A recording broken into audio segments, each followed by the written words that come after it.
The spring rain fell steadily in May. It pattered against the world like tiny spirits dancing between heaven and earth. Usually, this rain was a blessing. People called it oil because it promised a rich harvest and new hope.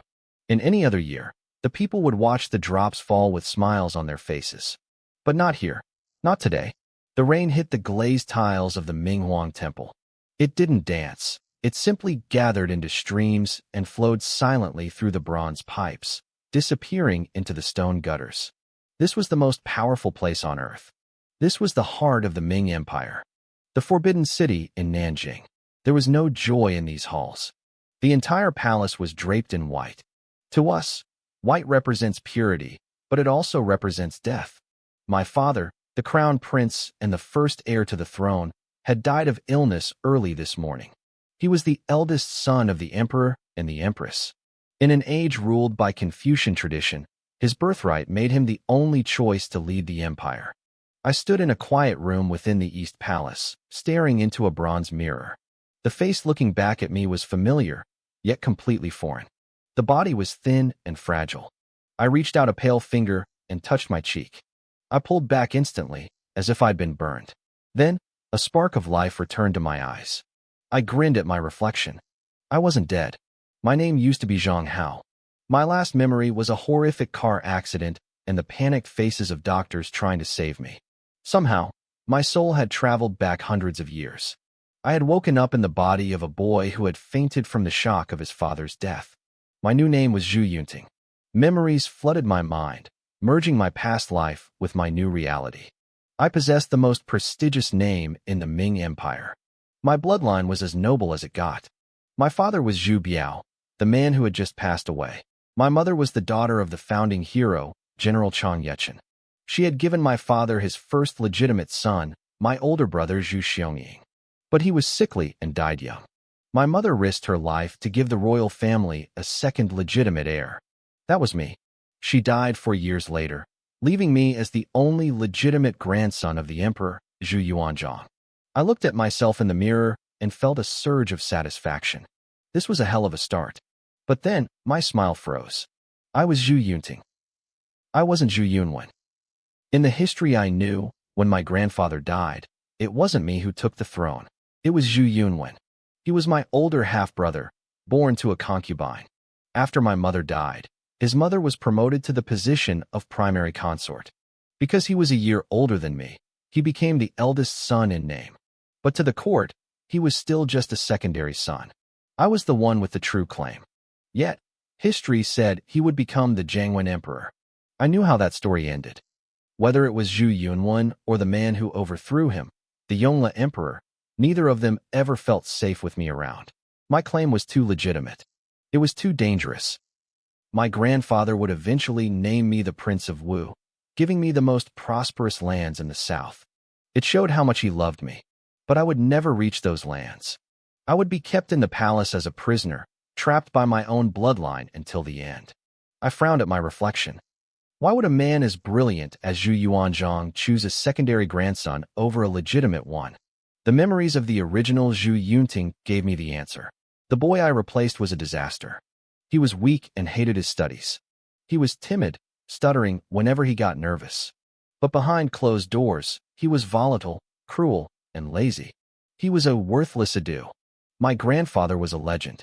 He was a man who rose from nothing, a peasant who kicked out the Mongol hordes and built a 300-year empire from scratch. He was a hero to the commoners and a nightmare to corrupt officials. He would skin a man alive for stealing 50 taels of silver. To the scholars, he was a tyrant.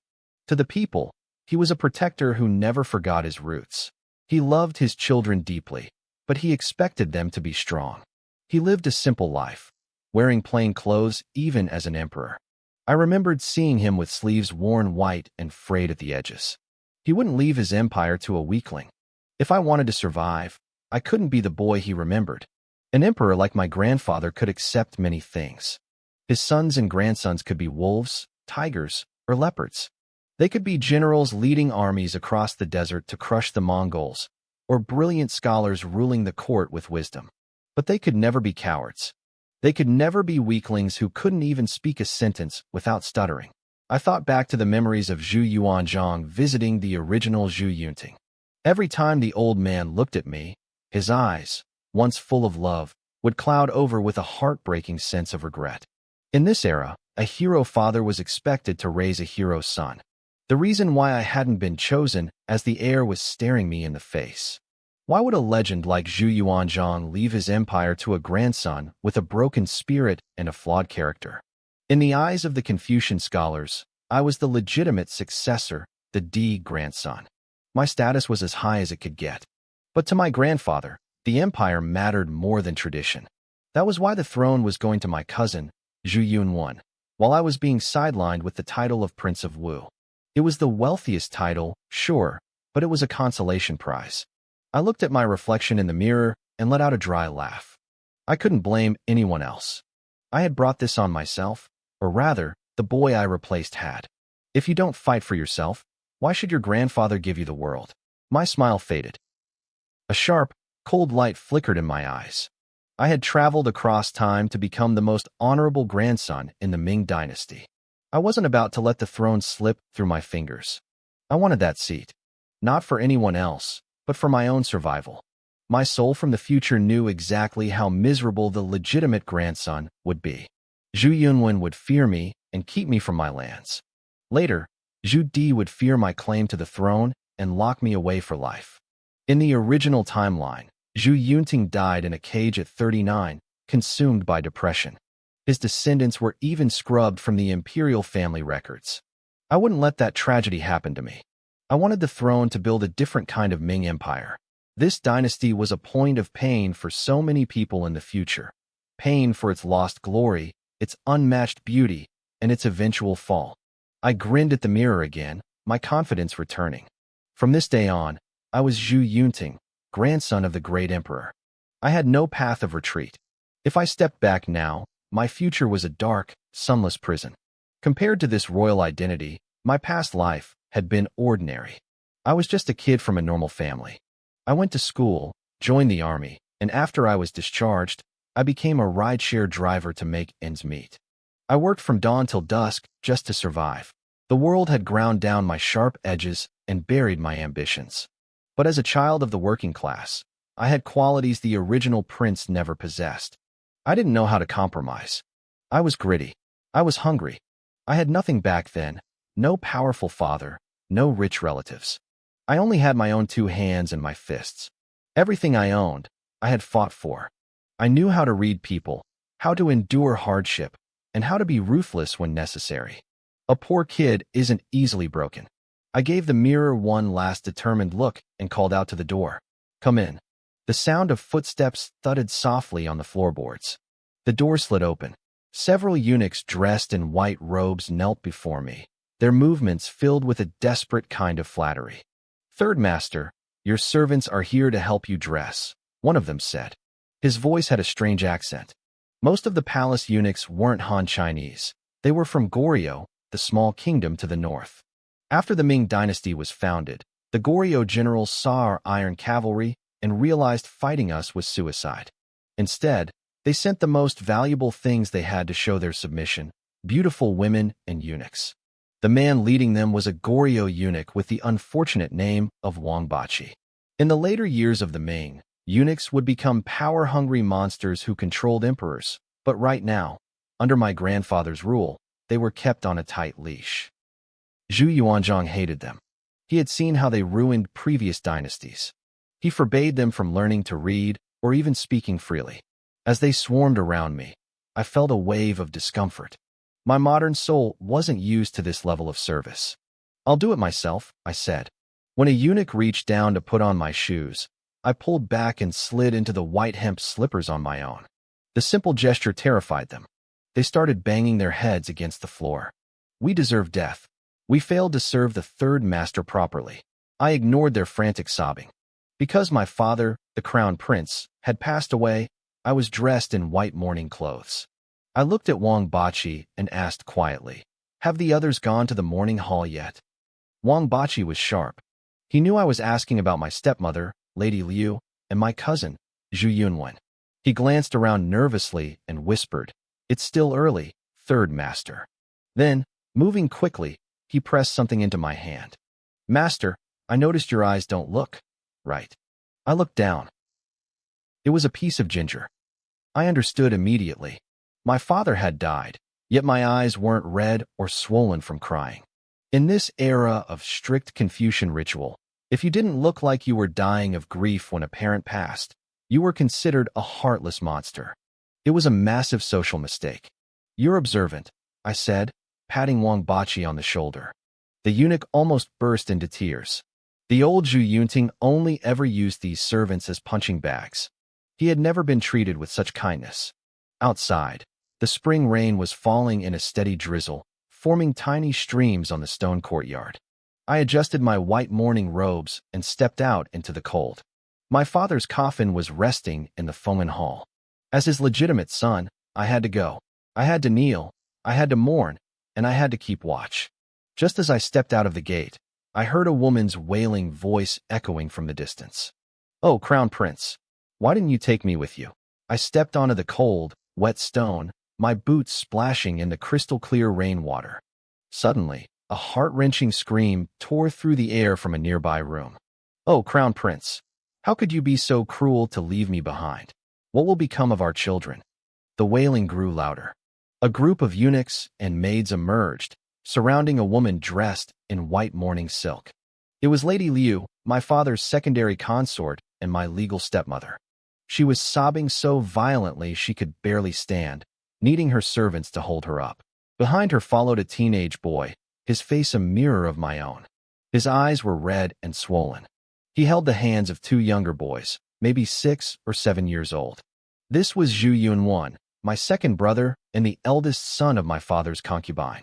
The two little ones were his full brothers, Zhu Yunjian and Zhu Yunqi.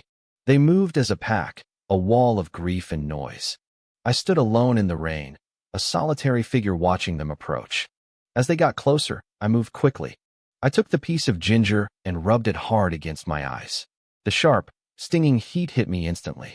My eyes turned bright red and welled up with a flood of tears and irritation. Mother, I said, bowing low in the rain. Lady Liu didn't even look at me. She continued her theatrical wailing and walked right past me as if I were invisible. I felt a cold smirk touch my heart. This stepmother of mine didn't even care enough to maintain appearances anymore. She truly didn't value me at all. Zhu Yunwen, however, stopped. He pulled his two younger brothers to a halt in front of me. Third brother, he said, his voice full of concern. I heard you fainted this morning. Is your health all right? He looked genuinely devastated, playing the role of the caring elder brother perfectly. I quickly returned the gesture. Thank you for your concern, second brother. I am fine. It's just the sudden loss of our father. My heart simply couldn't take it. I covered my eyes with my sleeve and began to sob. My display triggered a fresh wave of crying from Zhu Yunwen and the two little ones. Eunuchs rushed forward to hold umbrellas over us. Zhu Yunwen led the way with the younger boys, and I followed half a step behind. Our cries echoed through the spring drizzle, a lonely, desolate sound. As we neared the Fengmen Hall, I heard a high-pitched whimper. I turned and saw two little girls, 5 or 6 years old, trip and fall into the mud and rain. These were my younger sisters, Ninger and Xiaoer. Like me, they were orphans now. Their birth mother had been a maid serving Lady Liu, sent to my father's bed while Lady Liu was pregnant. After they were born, their mother had suddenly passed away from an illness before she could even leave a name in the records. I glanced at Lady Liu's retreating back and felt another chill. The palace was the most treacherous place on earth. No one here was simple. I hurried over to the girls, reaching them before the servants could. I pulled them up gently. Don't cry, I whispered. Does it hurt? Their big, round eyes were swimming with tears. They looked at me, their third brother who usually ignored them, with a mix of confusion and fear. They shook their heads, then nodded. Come here, brother will carry you. I opened my arms and scooped them both up. The younger one, Xiaoer, buried her face in the crook of my neck. Ninger whispered into my ear. Third brother, are we never going to see Daddy again? Even though I was an outsider in this body, my chest ached. My memories told me that Zhu Biao had been a good father. Even in his final days, he had insisted on seeing all his children to give them his final blessings. Don't be afraid, I said, tightening my grip to make sure they were secure. You have me now. Ninger leaned her head against my chest, her tears soaking into my robe. The Fengman Hall loomed ahead. The wind was picking up, and the rain turned into a heavy downpour. Armed guards stood like statues along the walls. Rows of civil officials knelt on the path leading to the hall, their wailing competing with the sound of the storm. Everything was white robes, white sashes, white banners. When I appeared carrying the two girls, the officials' cries grew even more intense. Many of them looked at me and began banging their heads against the ground in grief. I saw Lady Liu and Zhu Yunwen turn around. The sudden surge in the crowd's reaction had startled them. In this empire, status was everything. My grandfather, the emperor, had written the ancestral laws himself. The son of the legal wife is the heir. Even if a concubine's son is older, he cannot take precedence. To pass over the legal heir for a concubine's son was a crime punishable by death. The emperor was old, and his beloved heir was gone. While the future was uncertain, I was Zhu Biao's only surviving legal son. In the eyes of these officials, I carried far more weight than Zhu Yunwen ever could. With tears still streaming down my face, I pressed my hands together and nodded to the officials as I passed, acknowledging their loyalty with the gravity of a true heir. Just as I reached the entrance of the hall, I stopped. 3 exhausted, battle-hardened men were striding toward me. 2 were in their 40s, and the leader was in his 50s. They were tall, powerful, and radiated the aura of warriors. The names jumped to my lips instinctively. Second uncle, third uncle, granduncle. These weren't the formal titles used in a palace. They were the intimate terms used by a normal family. The 3 men froze. The 2 younger men were the sons of the legendary General Chang Yechen. The dark-complexioned one was my second uncle, Chang Sheng, the Duke of Kaigua. The bearded one beside him was my third uncle, Chang's son, the Marquis of Huayuan. But the man in front, thin, tall, with eyes as sharp as daggers, was the famous General Lan Yu. He was my mother's uncle, my great-uncle. Aside from my parents, these 3 were my closest blood relatives. In my memories, they had always shielded me, sending gifts from the front lines and treating me with genuine affection. Seeing them, the me inside this body felt a surge of raw emotion. My voice cracked as I called out to them. The 3 hardened killers, men who didn't blink at the sight of blood, suddenly had red eyes. I heard you fainted this morning, Chang Sheng said, his voice trembling. Are you better? You must take care of yourself. You're all your mother has left in this world. Chang's son had tears in his eyes. I looked at them and bowed my head. Thank you for worrying, uncles. The physician saw me. It was just the grief. I am fine now.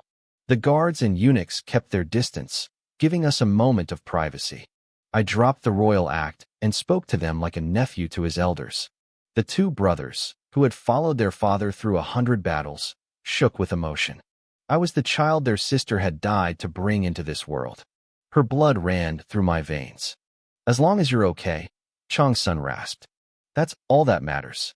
You must take care of yourself, second uncle said, his voice thick with emotion. I looked at them, clutching my younger sisters close to me. I forced a bitter smile. My life is hard, uncles. I lost my mother, and now I've lost my father. A child with no parents. Who is left to love me? What nonsense are you talking? Lan Yu stepped forward. His eyes were bloodshot, his expression suddenly stern. Child, your mother was my niece. Even if your parents are gone, you still have your uncles. You have me, your great uncle. We will love you. We will watch over you. We will help you. He paused, glancing sharply at the guards and officials nearby. His voice dropped, but the edge remained. If any blind fool dares to give you trouble, just see how we handle them. As he spoke, I looked past him toward the Fengman Hall. I could see Lady Liu and my half-brother, Zhu Yunwen, taking their seats. It hit me then why history remembered Lan Yu as a man executed by the emperor despite his legendary service. This was the imperial palace. Whether people were listening or not, a subject simply didn't speak like that. To a critic, it was arrogance. To the emperor, it was treason. Lan Yu's words were filled with genuine love for me, but his reckless attitude was terrifying. Before I could respond, 2 more elderly men approached. Though their hair and beards were white, they walked with a powerful, rhythmic stride that showed no sign of age. Memory flashed in my mind. These were the heavyweights: Feng Sheng, the Duke of Song, and Fu Yud, the Duke of Ying. Both were veteran generals who had bled to build the Ming dynasty. "Is the third prince's health all right?" Fu Yud asked, his face etched with worry. These old soldiers had watched my father, Zhu Biao, grow up. They viewed him as their own kin, and by extension, they saw me, his legitimate heir, as their grandson. I bowed my head respectfully. With both dukes watching over me, I am well. I didn't use flowery words, but I made sure my gratitude showed in my eyes. These men had carried my father on their war horses before the empire was even founded. He had grown into a stable, unshakable crown prince under their protection. Now that he was gone, all that loyalty and love had transferred to me. As for Zhu Yunwen, to them, he was just a son of a concubine with a lowborn mother. They didn't even look at him. More figures began to appear in the reign, all high-ranking nobles and generals from the Huaishi military clique. Chao Zhan, Zhang Yi, He Rong, the list went on. A sudden chill ran down my spine. A tall tree catches the wind. It was one thing to speak with my uncles, but if all the founding generals of the empire gathered around me here, it would look like a conspiracy. In this deep palace, every step was a trap. I couldn't be careless. "Forgive me, elders," I whispered. I picked up the two little girls and hurried toward the hall. "Why is the prince leaving?" Chao Zhen grumbled, arriving just as I turned away. "I haven't even bowed to him yet." "Quiet down," Fu Yud snapped. "Keep your voice small today. This is a place of mourning." Lan Yu watched my retreating back, his brow furrowed. The prince lost his mother young, and now his father. He's still a child. In this palace, who knows how many people are already plotting against him? He ground his teeth. "The crown prince is gone, but we owe him everything. We must protect the only bloodline he left behind." "You don't need to tell us that," Chao Zhen choked out. "In the 18th and 20th years of Hanwu, I broke the law twice. If the crown prince hadn't shielded me, my head would have been on a pike years ago. I listened to the crown prince then, and I will listen to the third prince now." He Rong nodded solemnly. "Without the crown prince, I wouldn't have this title. If the emperor sends the prince to a fiefdom, I'll throw away this dukedom just to go with him and guard his gate." My father, Zhu Biao, had been the most beloved crown prince in 5,000 years of history. My grandfather, Emperor Zhu Yuanzhang, had a legendary temper. These rough, uneducated generals often offended him, and it was always my father who stepped in to save their lives. They weren't just loyal, they were indebted. At that moment, I realized I hadn't fully grasped the massive political inheritance my father had left me. I entered the Feng'an Hall. Servants immediately took the two girls from my arms. Every eye in the room turned to me. I felt Lady Lu's gaze specifically. She was wiping tears, but her eyes were sharp with suspicion and caution. When she and Zhu Yunwen had walked in, the room was cold. But as I moved through the hall, the old ministers and generals crowded around me, whispering words of comfort. I looked back through the rain. Out in the courtyard, Lan Yu and my uncles were still watching me. They waved slightly when they saw me look back. Then, a terrifying thought struck me. This was the 25th year of the Hanwu era. In exactly 1 year, the 26th year, Emperor Zhu Yuanzhang would order the execution of Lan Yu. Thousands of people, generals, dukes, and their entire families, would be slaughtered in a massive purge. Over 15,000 people would die. The men standing in the rain right now were all on that death list. Why would my grandfather kill so many of his own loyal soldiers? I looked at Zhu Yunwen, who was kneeling and wailing loudly. The answer was simple. The emperor was clearing the path for his grandson's throne. The emperor knew these arrogant, powerful generals wouldn't submit to a weak successor like Zhu Yunwen. So, he decided to wipe them out entirely to ensure there were no threats left. From a cold, imperial perspective, he wasn't wrong. But it was a tragic waste. Years later, when my uncle Zhu Di would start a rebellion to steal the throne, the central government would have no legendary generals left to lead the army. They would be forced to use incompetent fools like Li Jinglong, who would eventually surrender and open the city gates for the invaders. I looked at the men outside again. These were the fierce warriors of Huaishi. If I didn't change things, they were all dead men walking. These men were legends. Every single one of them had left a mark on history. Lan Yu was the most famous among them. He was the man who had shaken the northern seas. He nearly captured the Northern Yuan Emperor himself. He took princes, princesses, and thousands of officials captive. He seized 77,000 soldiers and over 100,000 head of livestock. His military feats were on par with the greatest generals of ancient times. He had restored the pride of the Han people after centuries of weakness. Under his blade, the once mighty Northern Yuan had crumbled. If I took the throne, these men wouldn't have to die. I could let them shine even brighter. It was a tragedy. They hadn't fallen to the enemy's curved blades on the battlefield. Instead, they were destined to die in a messy internal power struggle. A heart-wrenching wail from inside the hall broke my train of thought. My father. The massive coffin sat in the center of the Fengmen Hall. Inside was the man who was my father in this life. I stared at the body for a moment, and suddenly, a wave of grief crashed over me. I couldn't hold it back. My tears burst forth like a flood. I dropped to my knees, my body shaking with pain. This wasn't an act. In that moment, I wasn't just thinking about the prince in the coffin. I was thinking about my real parents. I was an only child in my past life. My parents had worked so hard to raise me, waiting for the day I'd start my own family. Then, a single car accident destroyed everything.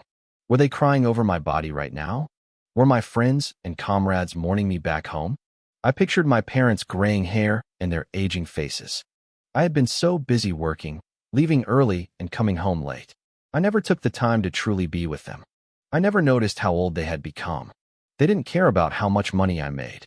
They just wanted me to be healthy and happy. I kowtowed repeatedly, my forehead hitting the cold floor. I wasn't bowing to the crown prince of the Ming dynasty. I was bowing to the parents I had left behind, now alone and without support. I'll live well in this world, I promised them in my heart. I'll be healthy. Please, bless me from wherever you are. If there is a next life, I'll be your son again. I'll be a better son. Goodbye, Mom. Goodbye, Dad. My sleeves were soaked with tears. I couldn't stop. The Emperor has arrived. A voice rang out, and an old man appeared at the entrance. He wore simple clothes, his hair pinned back with a wooden stake. He was tall with a large frame, his limbs long and lean. He looked thin, but he didn't look weak. His square face was framed by a beard that is half black and half white, reaching down to his chest.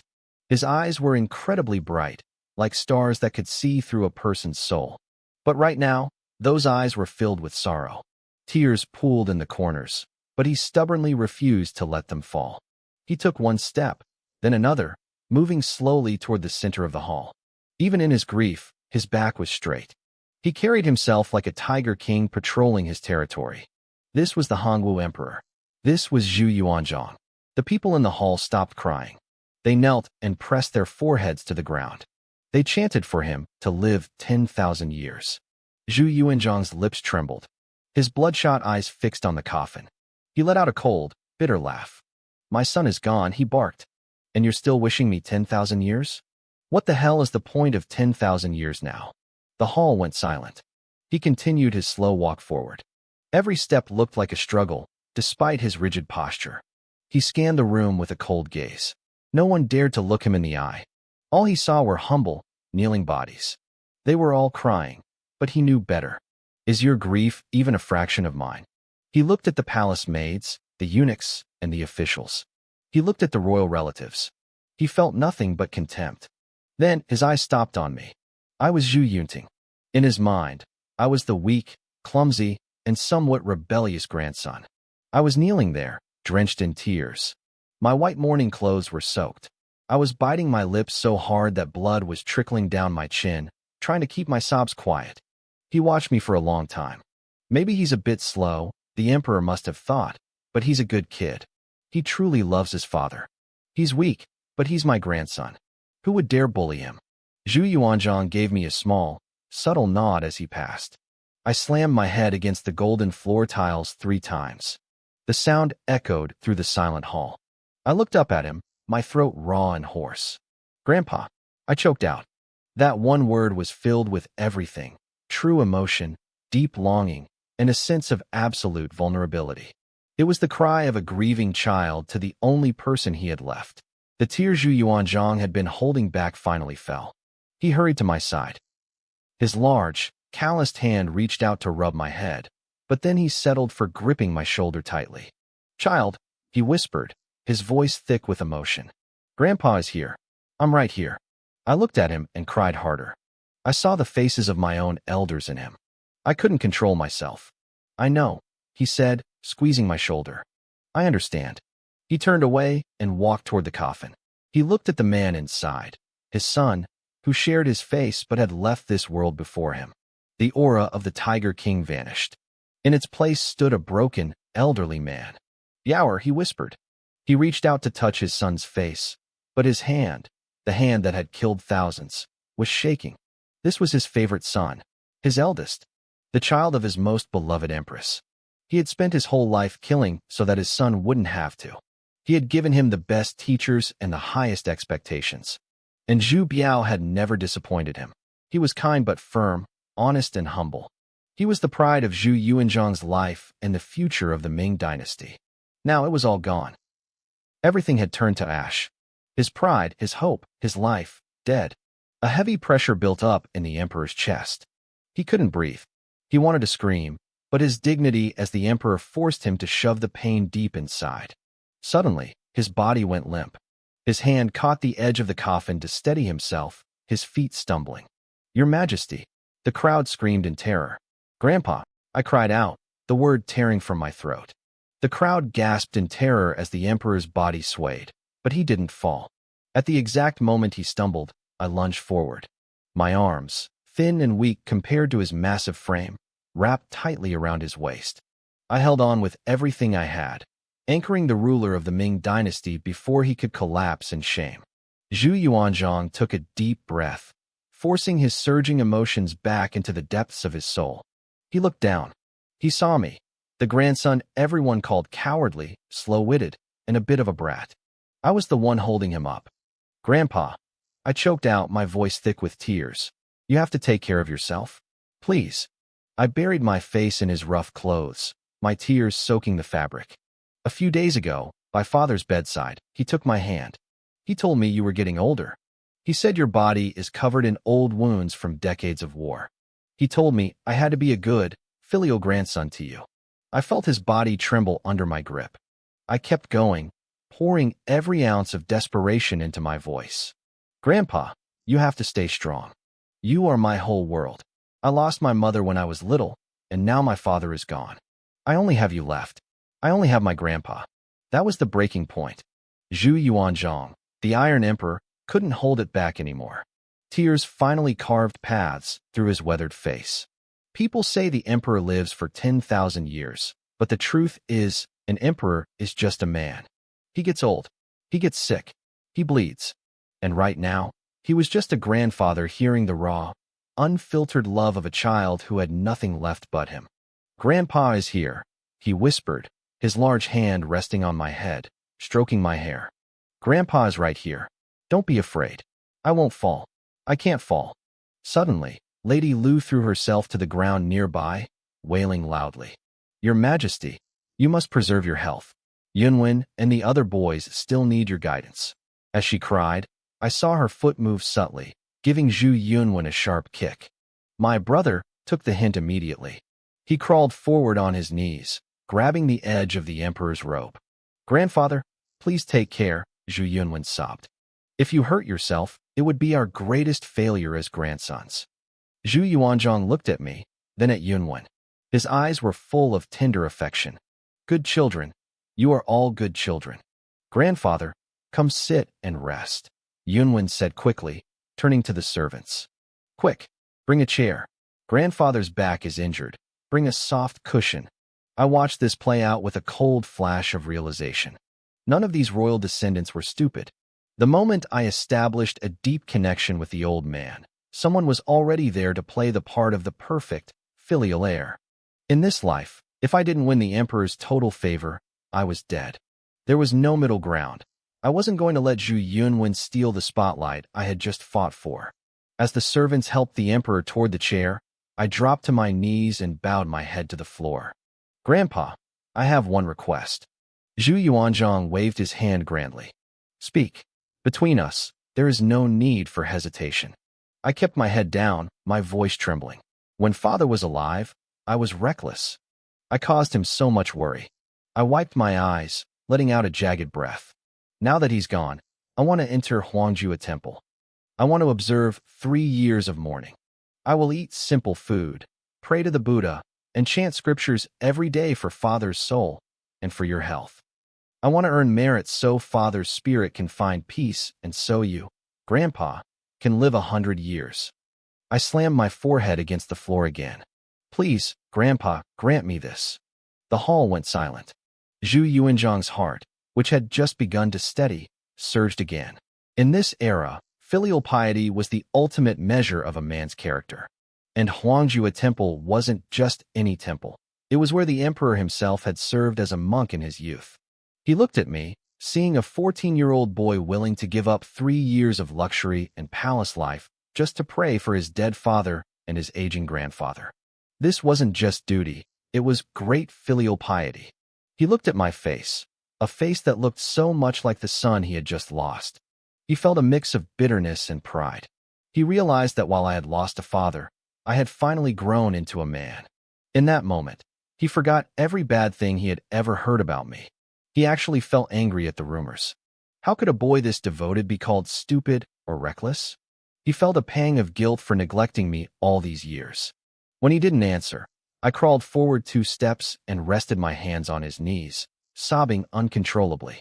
Grandpa, please, let me do this for my heart's peace. He looked at my thin face and my swollen, red eyes. He remembered how I had fainted when I first heard the news. His heart ached. Good child, he said softly. I know you are filial, but now isn't the time. Your father just left us. You need to take care of your own body.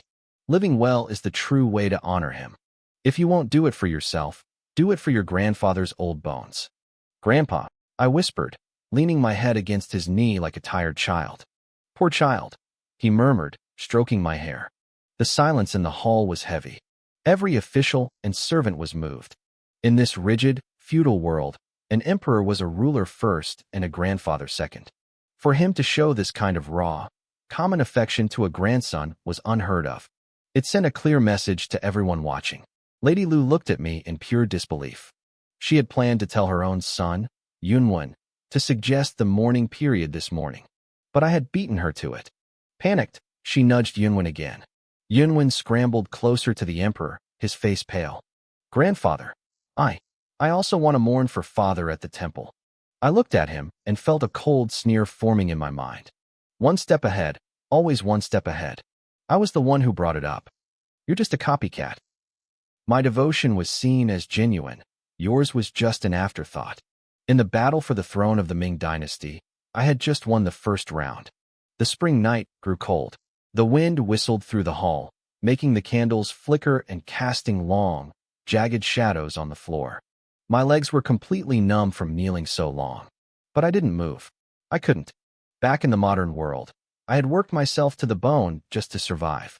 If I could handle the grind of a 9 to 5 just for a paycheck, I could certainly handle this for my life and my future.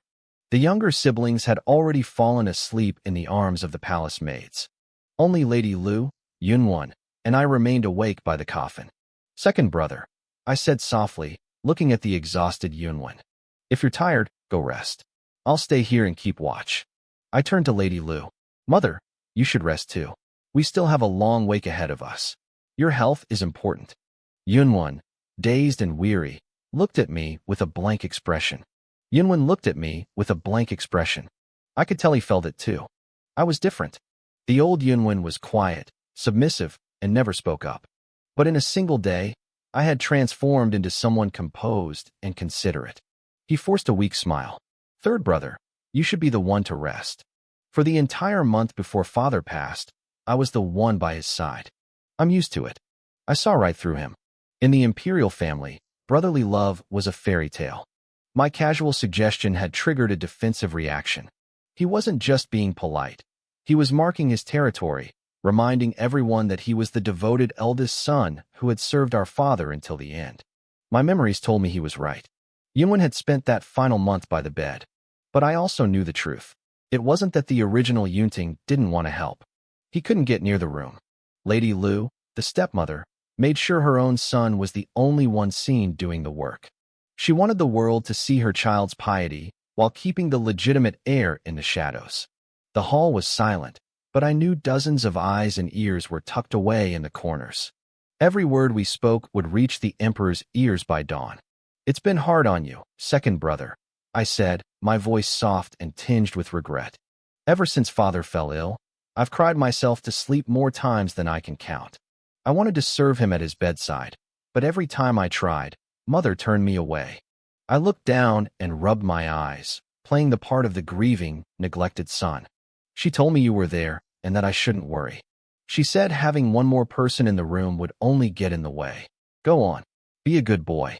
I knew her sudden kindness was a trap, but under the watchful eyes of the court, I couldn't refuse. I bowed my head, pushed myself up on numb legs, and walked toward the back hall. I could feel her gaze burning into my back like a knife. Behind me, I heard her whisper to Yunwen, "Son, look at that. You truly never know a person's heart. Your father is barely cold, and your brother is already showing his claws." I reached the back hall and finally let out a long breath. I stretched my arms, feeling the tension leave my shoulders. This palace was exhausting. Every word was a gamble. Every move was a chess play. It was only my first day, and I was already drained. If I wanted to survive, to truly be free, I needed that throne. To get it, I needed more than just the emperor's pity. I needed to prove I was capable. I knew history, sure, but I wasn't a genius. What did I have that the others didn't? I stopped walking. A smile tugged at my lips. I had the same advantage as the emperor himself. We were both children of the common people. We knew what it meant to struggle. We knew the value of a single grain of rice. "Third prince," a voice whispered from the shadows. It was Wang Bachi, my personal eunuch. "Would you like something to eat? I can prepare it for you." "Just a bowl of hot noodle soup," I said, rubbing my stomach. As he disappeared back into the darkness, I looked out at the Ming Palace. It was grand, but not flashy. My grandfather and father were frugal men. They hated wasting the people's money on gold leaf and silk. Even the pillars here had peeling red paint that had never been touched up. Grandfather treated the empire like a household. If it wasn't broken, don't waste money replacing it. Footsteps approached. 2 guards in heavy armor knelt before me, their hands on the hilts of their sabers. They were brothers, tall and broad-shouldered. "We greet the third prince," they said in unison. I recognized them, Liao Yong and Liao Ming. They were the grandsons of the late Duke of Chu. Their family had a complicated history. Their grandfather had been the one to accidentally drown the emperor's former boss, clearing the path for the Ming dynasty to begin. In my memory of the future, these two would eventually die for their loyalty to the throne.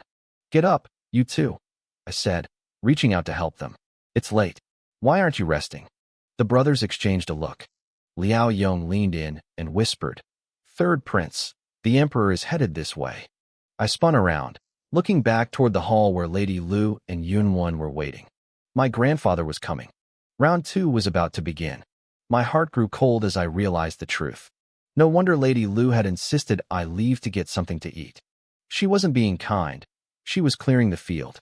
She knew the emperor was coming back, and she wanted me far away from his side.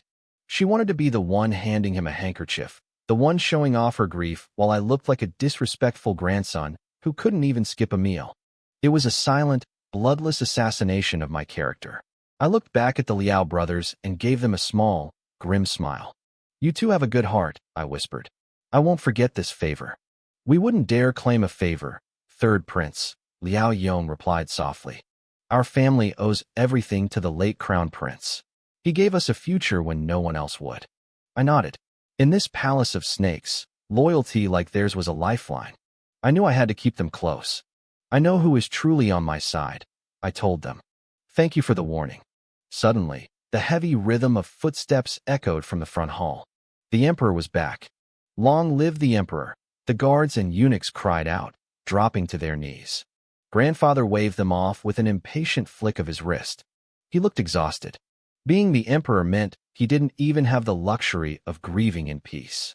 While his son lay dead, he had been busy dealing with Mongolian raiders on the border and floods in the south. The weight of the entire empire sat on his aging shoulders. He had finished his work in the dead of night, just so he could steal a few moments with his son. As he approached the coffin, Lady Lu and my brother Yunwen prostrated themselves. Where is Tung? Grandfather asked, looking around the dim hall. Lady Lu didn't miss a beat. Replying to your majesty. Tunger was tired. He said he needed to go rest for a while. It was a masterclass in manipulation.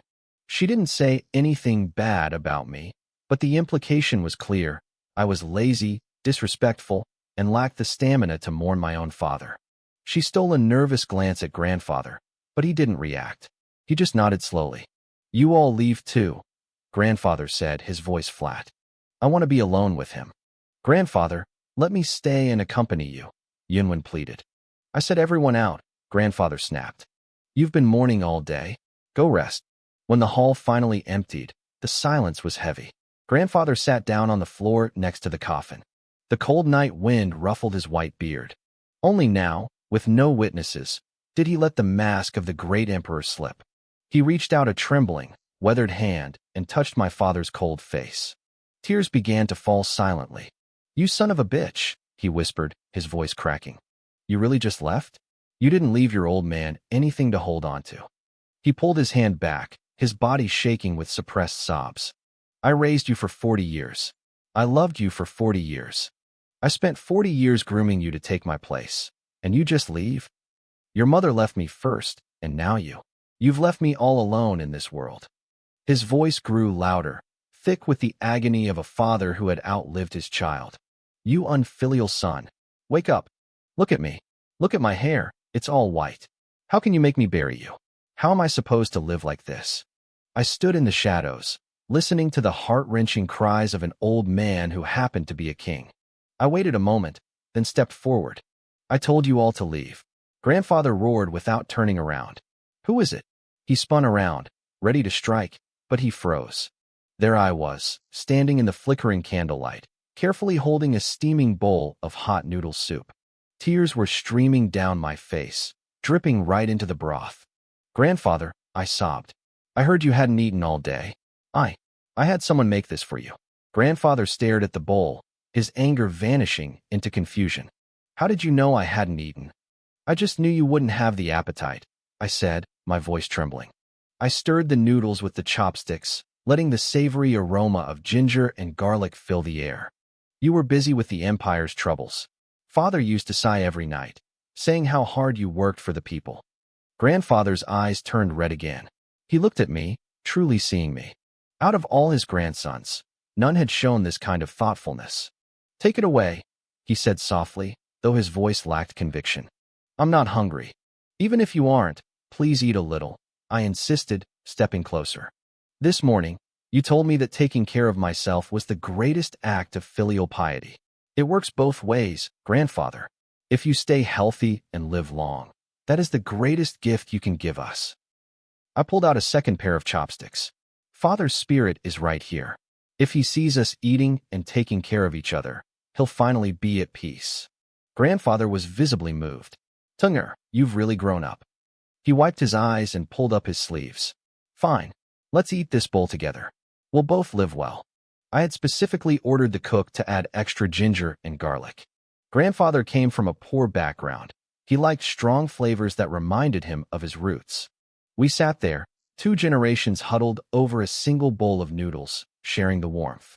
When the noodles were gone, I picked up the bowl and drank every last drop of the soup.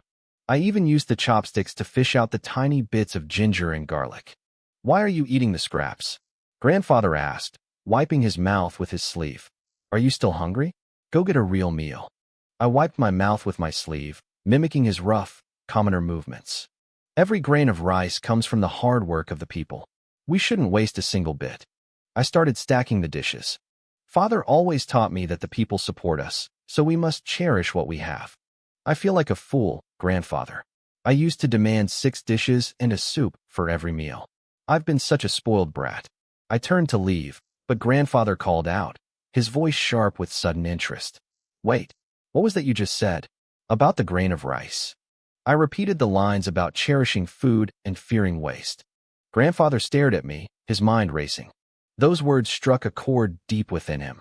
In this era, those specific philosophies hadn't even been written yet. To him, It sounded like the wisdom of a future ruler who truly understood the struggle of the common man. My ancestors were honest farmers for generations. They worked the soil with everything they had, yet they rarely ate a decent meal. When natural disasters struck, the whole family went hungry, forced to flee their homes and endure the cold stares of strangers. Grandfather never forgot that struggle. He went from a farm boy to the founding emperor of the Ming dynasty, and while the crown demanded certain extravagances, he hated waste. My words about the grain of rice had pierced right through his imperial armor. He looked at me, his eyes searching. I spoke from the heart, "Grandfather," I said softly. "Come here," he commanded. "Stand before me." I set down the chopsticks and knelt at his feet, looking up at him. The hall was dim, but Grandfather's eyes were terrifyingly bright, as if he were trying to peel back my skin and read my soul. "Tunger," he whispered, his voice heavy. "Tell me the truth. That foolish, rebellious act you've put on all these years, was it a mask?" I lowered my head. "Yes." "Why?" he barked, the volume of his voice making the air tremble. I looked up again, letting tears shimmer in my eyes. "Because I was afraid." "Afraid of what?" he demanded. He didn't need me to answer. He already knew. I was a legitimate son of the crown prince, but I was a son without a mother. I had no full brothers to lean on, no maternal family to protect me in the depths of the palace. My status was a target. If I had shown even a spark of brilliance, I would have become a thorn in the side of everyone competing for power. To survive, I had to hide my edge. I had to be this spoiled brat, so no one would bother to kill me. Grandfather's hand flew up as if to strike me, but he stopped midair. He pointed a shaking finger at me. "You brat. Your father was the prince. Your grandfather is the emperor. Who were you afraid of? Why didn't you come to me?"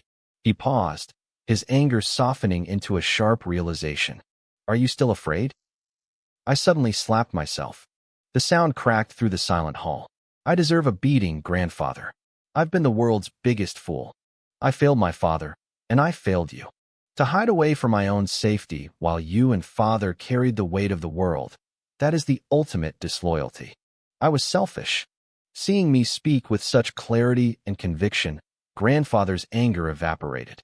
It was replaced by a mix of pity and regret. I was only 14, yet I had shown such restraint and intellect. He realized he should have looked closer at me much sooner. A child who understood that every meal is hard-won was a rare seed indeed. I wiped my eyes and looked at him with newfound iron in my gaze. "Grandfather, I'm not afraid anymore." "Why not?" "I used to have 2 mountains behind me," I said slowly. "My father and you. Now, father is gone. Only you are left. I already failed him. I won't fail you." A look of grit settled on my face, a reflection of the man Grandfather used to be when he first took the throne. "I am your grandson. I am the son of the Ming crown prince. If I keep acting like a fool, if I let palace schemes break me, then I'm not worthy of the name Zhu." Grandfather's heavy hand landed on my shoulder. A genuine smile broke across his face. "That's my boy. A real man should have spirit. Now you finally look like my grandson and your father's son." Outside the hall, Lady Lu was pacing like a caged animal. She had heard I went in with a bowl of noodles and hadn't come out. She was terrified. What were we talking about? Why was it taking so long? She looked at her son, Zhu Yunwan, who was staring at the doors. "Son, what are you thinking?" she whispered. "I'm thinking, was my brother acting all this time?" Yunwan replied. Lady Lu's face went pale. If I had been faking my stupidity, it meant I had been guarding against them for years. She realized that if I gained the emperor's favor, her son's future was in jeopardy. "Your grandfather has been in there a long time," she said, her voice tight. "He must be thirsty. Take some tea in, and when you see him, cry." But before he could move, the doors opened. I was supporting Grandfather as he walked out. The crowd outside knelt immediately. Lady Lu noticed that Grandfather looked less burdened, while my face remained a calm, unreadable mask. "Take care of your health," Grandfather told me, ignoring the others. "Mourning your father is good, but making yourself sick is a different kind of disrespect. I expect you in the Great Academy once the funeral rites are over. I'll find you the best teachers. We'll see if you can still hide that brain of yours under a strict tutor. I won't let you down, Grandfather, I promised." He nodded and began to walk away. As he passed Lady Lu, his gaze turned icy for a split second, making her shiver. But then he stopped. He turned back to look at me one more time. "Write this down," he commanded his secretary. The scribe scrambled forward, brush ready. "Zhu Yunting, son of the crown prince, my grandson. He is of noble character, quick-witted, and deeply loyal. He has shown the strength and resilience required of my blood." Grandfather paused, his voice booming across the courtyard. "I hereby title Zhu Yunting as the Prince of Wu." The crowd gasped. I knelt to accept the honor, my heart hammering against my ribs. The title Wu was the same title grandfather held before he became emperor. It was the most prestigious title in the entire Ming dynasty.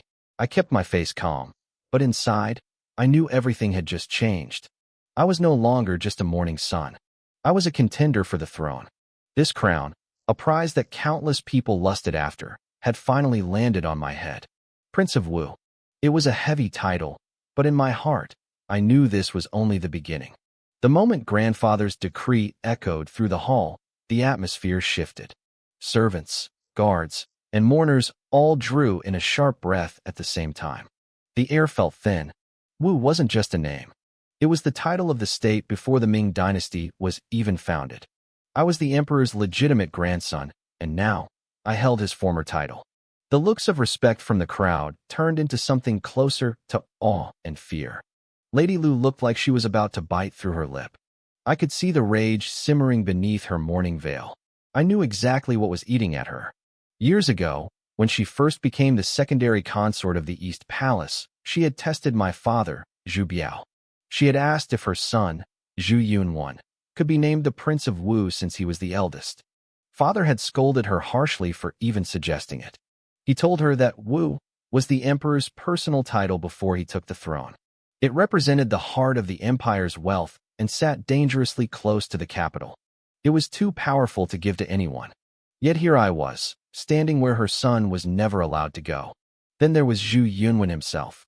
He stood there frozen, staring at me for what felt like an eternity before slowly lowering his head. He tried to hide his expression, but I caught the flash of pure resentment in his eyes before he looked away. To him, this was a public insult. He was the eldest son, even if he was born to a consort. By the rules of age, he should have been first in line for any honor. Now, grandfather had skipped right over him to crown me. I could practically hear the thoughts racing through his mind. He truly believed he was better than me in every way. He was the scholar who studied 10 times harder than I ever did. He had the handsome face of his mother, a famous beauty. He was the steady one, the humble son that the court officials praised in every hallway. He had played the game of reputation perfectly, but none of that mattered now. I was the Prince of Wu, and he had been left in the shadows.